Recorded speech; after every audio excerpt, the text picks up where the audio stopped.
Bienvenido a una nueva edición de La Mesa. Invitado de hoy, el escritor, periodista, sabio del mundo de la economía y nuestra historia, Carlos Tromben.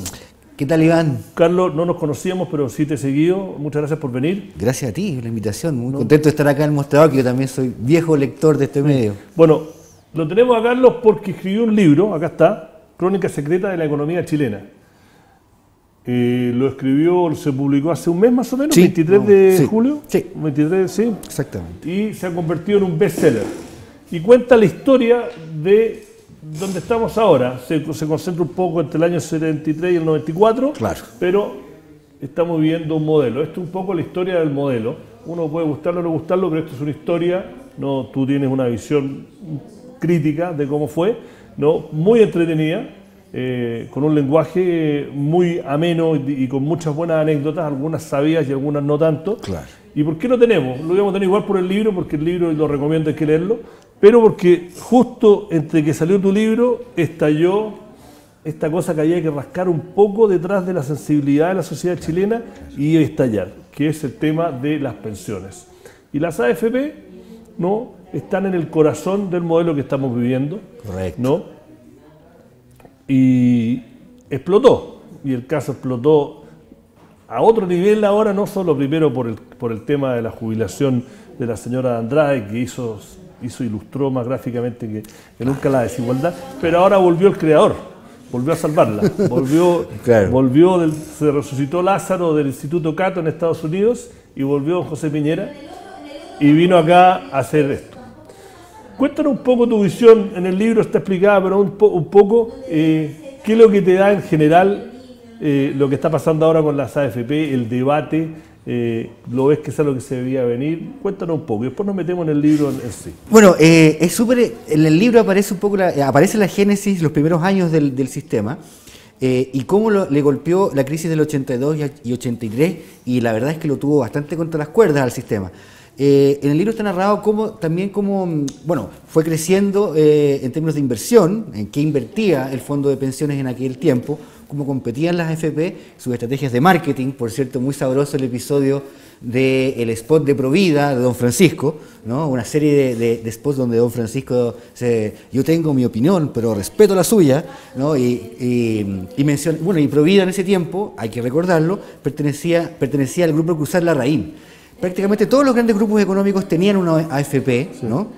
Y de alguna manera algunos trataron de invertir o de destinar recursos a sus propias empresas. Estaban bastante regulados y vigilados, pero algunos igual lograron comprar algunos bonos y pagarés de sus propias empresas, ¿no? Del caso de Cruzar Larraín eso está bastante claro. O depositarlo en los propios bancos del grupo económico en cuestión, ¿ya? La rentabilidad era bastante alta en ese tiempo y crecía el fondo mucho, porque partía de cero, ¿no es cierto? Y lo agarra la crisis del 82, ¿no? Y agarra los grupos económicos, y ahí empiezan a aparecer una serie de escandalillos y muertos, cadáveres que estaban guardados en el ropero de las arcas de estas AFP, que de manera, me parece que ilegal, ¿no?, habían invertido o habían comprado pagarés y instrumentos de las empresas fallidas del grupo. Bueno, eso fue el corazón de la crisis del 82, claro. Más allá del impacto de afuera que lo gatilló del dólar y el cambio del dólar fijo, fue que acá había un montón de... la ley general de bancos es un producto de eso que hace que el sistema bancario sea muy estable, pero al mismo tiempo demasiado protegido y con unas utilidades tremendas, ¿no? Hizo que se reformara el sistema de la AFP, que sean muy reguladas de cómo invierten, qué invierten, la competencia, que no puede estar un banco también teniendo fe. O sea, en general, a diferencia de otras crisis, ahí dice, no hay peor crisis que la que está mal aprovechada. Esta crisis Chile la aprovechó dentro del modelo, uno puede gustar o no, la aprovechó bien. Estoy totalmente de acuerdo con eso. Volviendo al tema de la AFP, si tenemos que evaluar lo que está pasando ahora, es el karma del sistema, ¿no? Porque se está visibilizando su verdadero carácter, que no es un sistema de seguridad social en rigor, ¿no? Sino que es un mecanismo de ahorro forzoso que invierte estos recursos en el mercado y cuya rentabilidad ha ido a la baja en el tiempo, ¿no es cierto? Y eso sumado al tema de la expectativa de vida de las personas, ¿no es cierto?, lo ha hecho, hoy por hoy es casi inviable, ¿no? Mire, yo tengo una visión y por ejemplo podemos discutir y después nos metemos de lleno a otro de las sabrosas historias de tu libro. Es que hay un par de verdades que son del porte de un elefante. Una, que no son las pensiones promedio. La mayoría de las pensiones que arroja el sistema son miserables. Pero mi otro, y esto para que quede claro, es la visión mía, que no necesariamente puede que la comparte el diario, es que no es culpa de las AFP. El sistema fue diseñado para un país que nunca existió. Está diseñado para gente que tenga pega segura por 30 años y que cotice. Porque esas personas, los pocos que han podido cumplir con eso, se están cotizando con tasa de reemplazo del 77%. Pero esos son, creo que menos del 10%, algo así, menos del 12%. Exacto. Entonces, mi crítica a la élite política y empresarial es que esto se debía venir. Nosotros publicamos esta semana, ustedes este programa lo van a estar viendo un lunes, pero esto es la semana, ¿no? Publicamos el informe final de la Comisión Marcel. Yo la primera vez que lo leí, me lo mandaron esa mañana, yo pensé que lo había escrito ahora, porque si uno lee eso, que fue hace 8 años más o menos, claro, se veía venir, y nadie se hizo cargo, todos, perdonando mi castellano chileno, todos se hicieron un poco los huevones. Sí. Los políticos dijeron, bueno, metámosla acá, ¿no? Y la AFP, recién hace 2 o 3 años, sobre todo Hábitat, despertando que acá hay que hacer algo porque no da más abasto. Entonces, mi crítica al debate actual, las partes quizás más ideologizadas o más polarizadas, por no me gusta usar la palabra, es que hasta cierto punto yo no demonizo a la AFP por sí mismo, no, yo creo que son ni malas ni buenos. El sistema de AFP que fue diseñado para un país que no existe y que no va a existir por muchos más años. Entonces, no da más abasto. Claro. Estoy totalmente de acuerdo con eso, y es más, diría que como esa actitud que tú señalas de la élite política es como reviviendo la frase para el bronce de Ramón Barros Luco, ¿no? Que decía, presidente de Chile, sí. Que decía que hay 2 tipos de problemas. Gran sándwich. Y del sándwich. Hay 2 tipos de problemas, los que no tienen solución y los que se resuelven solos. Entonces fue como abordarlo de esa perspectiva. Total, no, es un problema que viene después. Y insistiendo también esa élite tecnocrática de que, bueno, cobremos más a la gente, que ahorren más. Como si se pudiera exigir a una masa laboral que gana en promedio entre 300 y 500 mil pesos, sacarle otro 5%. No, pero bueno, no quiero ser defensor porque yo creo que la AFP tiene que ser parte de la solución. Sí, no creo, sí. Pero por lo menos las propuestas que han venido de los últimos 2 años, y nuevamente apunto que Hábitat ha sido como medio líder en esto, es que la mayor cotización tiene que venir de parte del empleador, algo que en la SOFOF y la CFC no le gustó mucho. Pero bueno, eso va a ser otra pelea. Ese va a ser otra pelea. No quiero que este programa sea de la AFP, así que quiero entrar ahora. Mira, hay un montón. Cuéntame un poco por qué quisiste escribir el libro, qué es lo que hubo detrás, por qué el momento, porque cada vez si uno más o menos sigue la economía, hay muchas historias que se saben, no con tanto detalle y no con la narrativa que tú leíste, ¿no? Y lo pone en contexto. ¿Qué te hizo decir que quiero escribir este libro? Bueno, el estado interesante, desafiante que estaba viviendo, que comenzó a vivir el periodismo investigativo en Chile, con temas relacionados a las empresas o el vínculo de las empresas con el sector, con la política, ¿no es cierto? Que los empezamos a ver con fuerza a partir de 2012, 2013. Para uno como periodista del área económica y de negocio era un desafío, ¿no? Y de ahí, bueno, también me gusta mucho la historia, he escrito novelas históricas, entonces traté de juntar los 2 elementos, de hurgar, ¿no? Escudriñar en los archivos de la historia reciente de Chile, estamos hablando de un rango de 40 años atrás, ver qué aparecía ahí. Al principio era simplemente tirar una red, o una red a ver qué pescado sale, ¿no?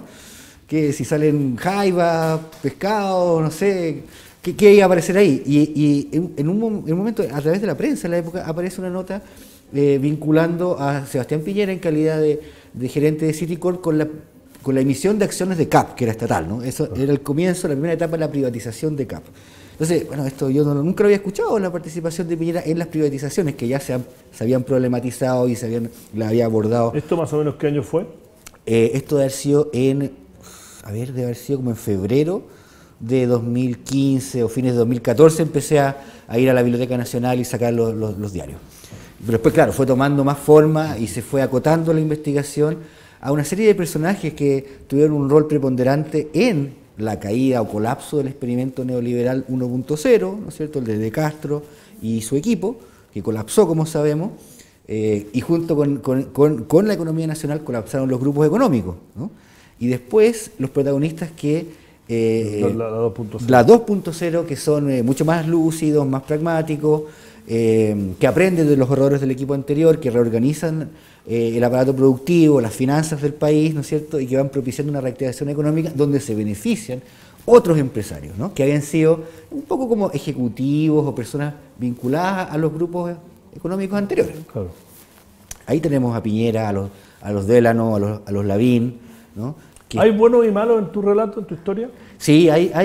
O sea, no, yo lo quiero decir, pero quiero que tú lo cuentes porque tú es un libro que, a pesar de que es histórico, se nota una pluma muy personal. Sí, yo creo que desde el punto de vista así como de una película o de un argumento de una novela, hay protagonistas que desempeñan un rol si no heroico, por lo menos muy digno, ¿no? Incluso funcionarios del gobierno militar del área económica, como Juan Aristía Mate, que era superintendente de AFP, logró hacer una labor bastante destacable en términos de monitorear las AFP, cursarles multas, pararle los cargos, una serie de operaciones ilegales, de hecho, una muy importante que protagonizaron Lavín y Bravo, ¿no?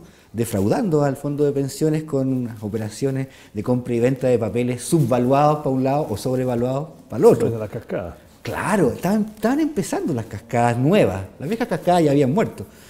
Entonces, sí, yo diría que más que malos hay unos pícaros, ¿sí? Delano, Lavín, Piñera son pícaros, son parte de una picaresca financiera de una serie de ejecutivos muy ambiciosos que podrían ser protagonistas de alguna novela de Tucker Ari, ¿no es cierto?, de algún autor del siglo XIX en Inglaterra, de los auges económicos y las caídas de la Bolsa de Londres. Ellos estaban ahí, ¿no? Y al principio sufren y después se recuperan, hacen apuestas riesgosas, temerarias, al borde de la legalidad o incluso pasándose del otro lado, son castigados. Hay de los diferentes capítulos y anécdotas y episodios que tú cuentas en la historia, ¿hay alguno porque tú eres periodista económico, pero hay alguno que cuando tú empezaste a hacer tu investigación, más allá de este incidente que contaste de Capi y Piñera, hay alguno que oye, ¿cómo no supimos? ¿Qué sorpresa? Claro. ¿Y hay tanto negativa como positivamente? Sí, una sorpresa, para mí fue una sorpresa descubrir la utilización del FUT de las empresas quebradas. Se compraban, claro. Se compraban porque no tenían nada, eran carcasas contables, arrastraban pérdidas del tiempo de la crisis, ya habían renegociado sus pasivos con los acreedores, estaban limpias, y todas esas empresas son hoy las empresas de inversión de Penta y de Piñera. O sea, Axion es una antigua empresa colla del grupo Cruzar Larraín. La famosa Bancard, Inversiones Bancard Limitada, que ahora es el corazón del fideicomiso famoso, ¿no es cierto? Esa es Compañía de Industrias y Desarrollo. Empresa que había recibido que había recibido un préstamo muy generoso de la AFP Provida cuando era Cruzar Larraín, ¿no? Esa operación es un pagaré. Que una pérdida interrelacionada, que no sería ilegal ahora. Total. Entonces, y es un préstamo de 8 millones de dólares, ¿no? Que casi hace quebrar la AFP, cuando lo descubrieron después de la crisis. Entonces, descubrir a través del rastreo de los RUTs y de las inscripciones en el conservador de bienes raíces y las publicaciones del diario oficial, uno puede hacer buscar el origen de la sociedad, ir hacia atrás en el tiempo y te encuentras con que eran antiguas empresas Cruzar Larraín. Muchas. Está buena esa historia, ¿no? Yo no la leí. Empresas pesqueras quebradas que después fueron parte de Penta 2, Penta 3, eran antiguos RUTs. ¿Y los buenos? Más allá de la historia del intendente de pensiones en la época de los militares. Los buenos, yo creo que hay un personaje trágico, un personaje dramático, un personaje muy humano, que es Moya, que son todos los chilenos, ¿no? Cepa Moya, ¿no? Moya después del 82 quedó sin pega y se dedicó a sobrevivir como podía, taxiando, ¿no es cierto?, comprando y vendiendo dólares, mientras lo poco que ganaba, el IVA que pagaba por el pan, sus cigarros, su cervecita, se dedicaba a pagar la deuda externa de los grupos económicos. Un personaje trágico y triste, ¿no? Pero que le puso empeño como buen chileno, ¿ah? Un personaje bueno, hay personajes íntegros, como te mencionaba, hay personajes astutos, hay personajes lúcidos. Hay que hacer el contraste entre el Vigi de aquella época y el Vigi actual, que es ideológico, que tiene esta visión.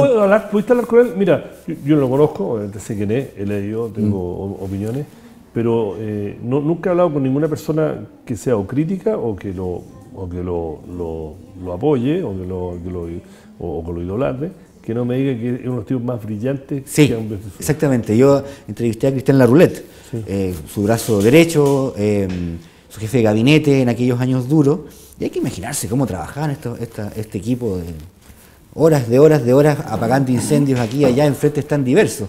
Entrevisté también a funcionarios de las superintendencias de valores y seguros, ¿no es cierto?, que también lo describen como un personaje de una capacidad abstracta y de manejar muchas variables de manera simultánea y de ir al corazón del asunto, ¿no es cierto?, para extraer una solución viable en las condiciones que vivía el país en aquellos años. Es claramente un líder inspirado, podríamos llamarlo. ¿Tú trataste de hablar con él o no? Sí, pero no tenía la capacidad de hacer eso. En realidad hay que reconocer que las entrevistas son más bien, las entrevistas del libro son a funcionarios medios, sí, que tienen una visión de lo operacional de muchos de estos asuntos, ¿no?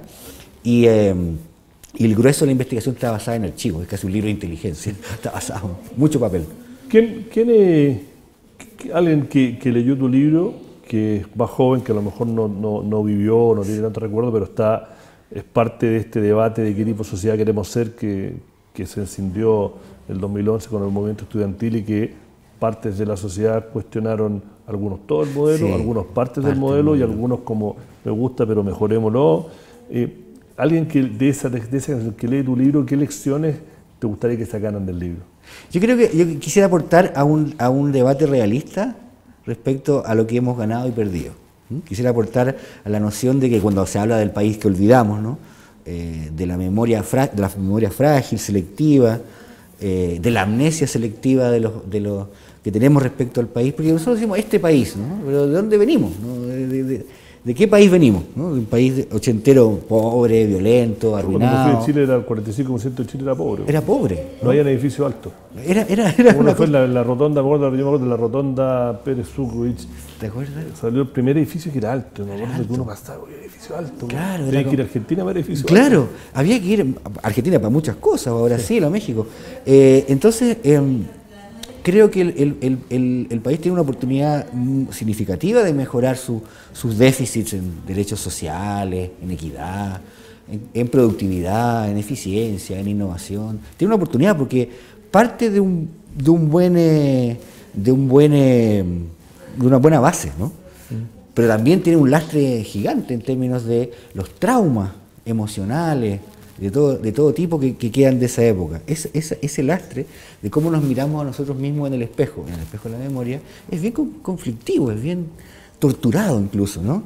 Y quisiera con el libro aportar a ese debate con información dura, así como desmitificando. Por eso tendemos a demonizar y a idealizar el pasado, creo, ¿no? Sí. ¿No es tu opinión? O sea, bueno, acá le robo siempre la cita. Acá estuvo hace 2 meses, bueno, estaba 2 veces. Estuvo Sebastián Edwards, que yo no estoy muy de acuerdo en muchas cosas con él, pero en otras sí.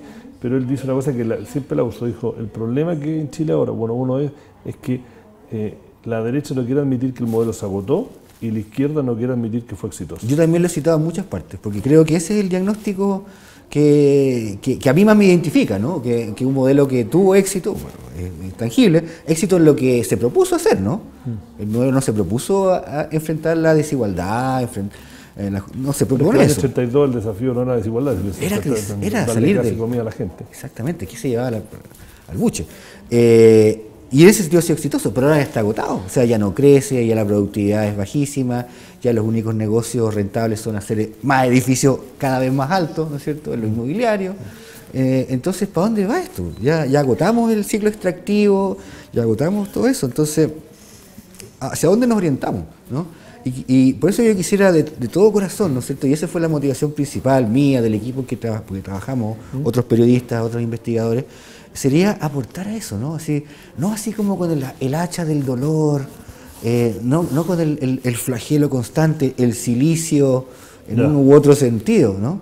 Sino que una mirada, yo quisiera que fuera positiva, pero también un poquito desmitificadora. O sea, los empresarios no son superhéroes, son gente de carne y hueso, con debilidades humanas, con momentos de inspiración, etcétera, y otros momentos de bajeza, de mezquindad, ¿no? como los seres humanos. Como los seres humanos, como todos los países. No hay nada que haga tan singular a este país, salvo sus terremotos atroces, su historia heroica en muchos sentidos. No hay nada especial, esto está pasando en todos los países. Ya, te tengo que dejar con eso, Carlos. Se pasó muy rápido el tiempo. Carlos Tromben, escritor, periodista, muchas gracias por haber venido a la mesa. El libro se llama Crónica Secreta de la Economía Chilena. Lo recomiendo. Y dado lo que ha pasado desde que se publicó con el debate explosivo sobre el sistema de las AFP y lo que significa para el modelo chileno, creo que es más de coyuntura que lo que uno hubiese pensado cuando se publicó. Muchas gracias. Acá está el libro.